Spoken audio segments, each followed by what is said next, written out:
उद्या 26 डिसेंबर 2024 वार गुरुवार या दिवशी आलेली आहे सफला एकादशी. 2024 या वर्षातील शेवटची एकादशी आणि उद्या आहे मार्गशीर्ष महिन्यातील शेवटचा गुरुवार आणि या वर्षातील शेवटचा गुरुवार. यंदा मार्गशीर्ष महिन्यातील व्रताला 5 डिसेंबर पासून सुरुवात झाली आणि उद्या 26 डिसेंबर रोजी या व्रताची आपल्याला उद्यापनाने सांगता करायची आहे. उद्या जर तुम्हाला उद्यापन करण्यात काही अडचण आली किंवा अचानक बाहेरगावी जावं लागलं तर पुढच्या गुरुवारी म्हणजेच पौष महिन्याच्या पहिल्या गुरुवारी उपवास करायचा आणि उद्यापन करायचं. काहीच अडचण नाही. तर उद्या आपल्याला लवकर उठायचं आहे. माता लक्ष्मी आणि श्रीहरी विष्णूंबरोबरच उद्या आपल्याला आपल्या स्वामी महाराजांची देखील सेवा करायची आहे.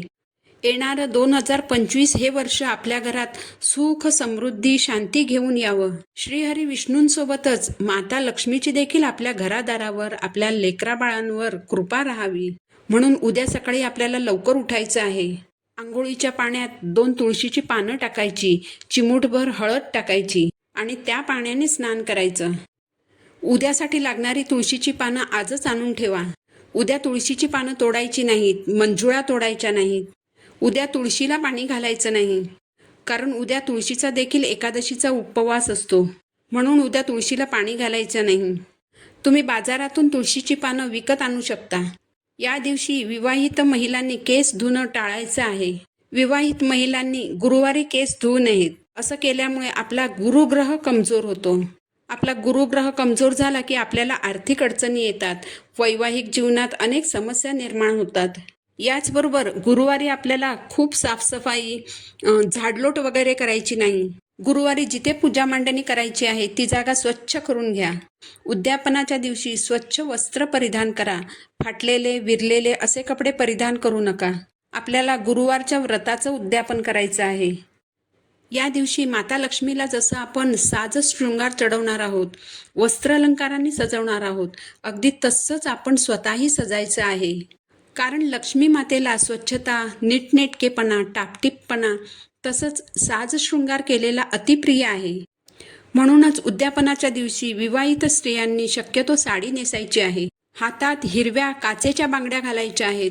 एखाद्या बांगडीची काच तडकलेली असेल तर अशी बांगडी हातात घालू नका. प्लास्टिकच्या बांगड्या हातात घालू नका. कपाळाला कुंकू लावायचं आहे. केसात एखादं फूल घालायचं आहे. विवाहित स्त्री जेव्हा अशा प्रकारे साजशृंगार करून देवीची पूजा, आराधना, उपासना करते तेव्हा त्यांच्यावर देवीचा विशेष कृपाशीर्वाद होतो.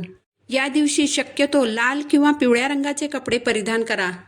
काळ्या रंगाचे कपडे परिधान करणं टाळायचं आहे, कारण उद्याचा दिवस हा अतिशय शुभ दिवस आहे आणि काळ्या रंगाचे कपडे हे पूजा करताना वगैरे वापरले जात नाहीत. या दिवशी मुख्य दरवाजाच्या दोन्ही बाजूला दिवे लावायचे आहेत. उंबरठ्याला हळदीचं लेपन करायचं आहे. तुळशीची देखील पूजा करायची. सकाळ संध्याकाळ तुळशीसमोर दिवा लावायचा. दरवाजासमोर स्वच्छता ठेवायची. मुख्य दरवाजावर ओल्या कुंकवाने स्वस्तिक चिन्ह काढायचं.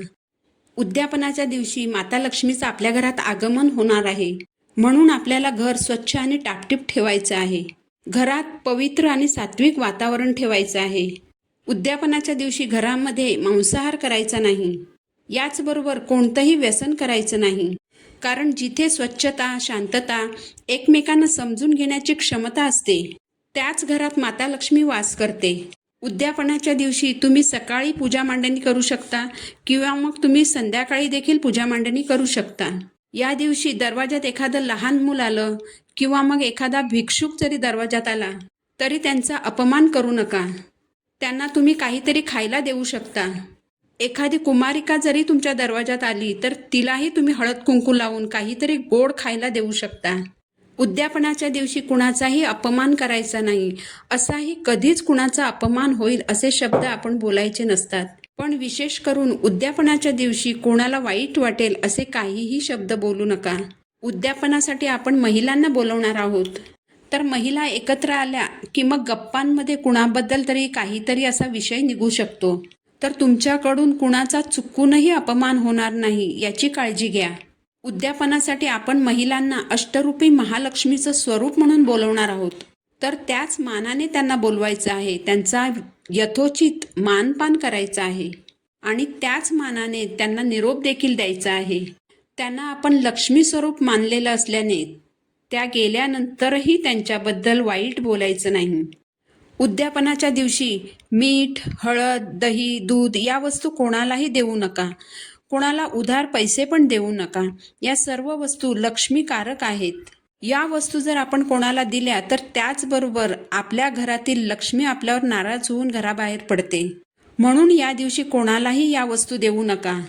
खरं तर या वस्तू इतक्या छोट्या आहेत की कोणीही आपल्याकडे मागितलं तर आपण सहज या वस्तू कोणालाही देऊन टाकतो. पण उद्यापनाच्या दिवशी या वस्तू कोणालाही देणं टाळायचं आहे. उद्यापनाला बोलवलेल्या मुलींना किंवा स्त्रियांना तुम्ही हळद कुंकू लावायचं आहे. एक फूल, एक फळ, थोडेसे तांदूळ आणि महालक्ष्मी व्रताची पोथी देऊन त्यांची ओटी भरायची आहे. तुम्हाला जर शक्य असेल तर तुम्ही त्यांची खणा नारळाने देखील ओटी भरू शकता. जर तुम्ही त्यांना एखादी भेटवस्तू देणार असाल तर कोणतीही प्लास्टिकची वस्तू ओटीमध्ये देऊ नका. उद्यापनाच्या दिवशी तुम्हाला जर कुणाकडे जेवणासाठी आमंत्रण असेल तर कोणतीही शंका मनात न आणता तुम्ही त्यांच्याकडे जेवू शकता. कारण त्यांनी तुम्हाला लक्ष्मी स्वरूप मानून जेवायला बोलवलेलं असतं. अशा वेळी तुम्ही त्यांच्या घरी तुमचा उपवास सोडू शकता. तुम्ही त्यांच्या घरी जाऊन उपवास सोडल्यामुळे तुमचं पुण्य त्यांना लाभणार नाही. तुम्ही केलेल्या उपवासाचं पुण्य हे तुम्हालाच मिळणार आहे. तुमची जी कर्म असतात त्यानुसार तुमच्या आयुष्यात शुभ अशुभ या गोष्टी घडत असतात. म्हणूनच कुणी जर तुम्हाला लक्ष्मी स्वरूप समजून प्रसादासाठी घरी बोलवलेलं असेल तर तुम्ही नक्कीच त्यांच्या घरी जाऊन उपवास सोडू शकता. उद्यापनाच्या दिवशी तुमच्या हातून हळद कुंकू किंवा तांदूळ जमिनीवर सांडू देऊ नका. यामुळे आपल्याला दोष लागू शकतात. चुकून जर काही जमिनीवर सांडलंच तर ते हाताने उचला, झाडूने झाडू नका. उद्यापनाच्या दिवशी संध्याकाळी म्हणजेच सूर्यास्तानंतर आपल्याला झाडलोट करायची नाही, कचरा काढायचा नाही. जो कचरा डस्टबिनमध्ये असेल तो बाहेर ठेवायचा नाही. म्हणजेच डस्टबिन आपल्याला घराच्या बाहेर ठेवायचं नाही. या दिवशी रात्री किचनच्या सिंकमध्ये भांडी ठेवायची नाही. आपल्याला किचन पूर्ण स्वच्छ करूनच झोपायचं आहे. उद्यापनाच्या दिवशी माता लक्ष्मीची मनोभावे पूजा करायची आहे. श्रीयंत्रावर किंवा देवीच्या मूर्तीवर कुंकुमार्चन करायचं आहे. तुम्ही महालक्ष्मी अष्टकमचं देखील पठण करू शकता. माता लक्ष्मीच्या एखाद्या मंत्राचा जप करू शकता. जेवढी जास्तीत जास्त सेवा करता येईल आपल्याला तेवढी जास्तीत जास्त सेवा आपल्याला उद्यापनाच्या दिवशी करायची आहे. दुसऱ्या दिवशी म्हणजे शुक्रवारी आपल्याला पूजा मांडणी उचलायची आहे. सर्वप्रथम स्नान करून दिवा लावायचा, अगरबत्ती लावायची, देवीला हळद कुंकू वाहायचं, देवीला ओवाळून घ्यायचं, नैवेद्य दाखवायचा, देवीकडे क्षमायाचना करायची. महिनाभर जे व्रत केलं ते व्रत करताना काही चुका झाल्या असतील तर त्याची माफी मागायची. आणि जर काही इच्छा मनात ठेवून व्रत केलं असेल तर त्या इच्छा पुन्हा देवीला सांगायच्या आणि माझ्या इच्छा पूर्ण कर अशी देवीला प्रार्थना करायची. यानंतर पूजा मांडणीवर थोडेसे तांदूळ पेरायचे. कलश जागेवरून हलवायचा. कलशामध्ये जे पाणी असतं ते पाणी थोडंसं घरात शिंपडायचं आणि उरलेलं पाणी तुळस सोडून कोणत्याही झाडाला घालायचं. कलशातील डहाळ्या घरात 4 ठिकाणी ठेवायच्या. कलशातील 1 रुपयाचं नाणं आणि सुपारी लाल कापडात बांधून तुम्ही तिजोरीत ठेवू शकता. कलशाला बांधलेला कलावा तुम्ही तुमच्या हातात मनगटावर बांधू शकता. कलशाखाली ठेवलेले तांदूळ खराब झाले नसतील तर तुम्ही एखादा गोड पदार्थ बनवून खाऊ शकता किंवा मग थोडेसे तांदूळ तुम्ही पक्ष्यांना खायला देऊ शकता. इतर ज्या वस्तू असतात त्या म्हणजे पानं, फुलं या वस्तू तुम्ही एखाद्या झाडाच्या मुळाशी मातीत विसर्जित करा. या वस्तू पाण्यामध्ये विसर्जित करू नका. यामुळे जलप्रदूषण होतं. म्हणून कृपा करून या वस्तू मातीत विसर्जित करा म्हणजे त्याचं खतात रूपांतर होईल. बघा, आपण 4 गुरुवार मनोभावे महालक्ष्मीचं व्रत केलं आहे तर उद्यापन देखील अगदी व्यवस्थित आणि शांत चित्ताने करा. उद्यापनाच्या वेळेस ज्या छोट्या छोट्या चुका आपल्या हातून कळत नकळत घडतात त्या टाळण्याचा प्रयत्न करा. ही माहिती जर तुम्हाला आवडली असेल तर व्हिडिओला लाईक करा, चॅनलला सबस्क्राईब करा. पुन्हा भेटू नवीन व्हिडिओसोबत. श्री स्वामी समर्थ.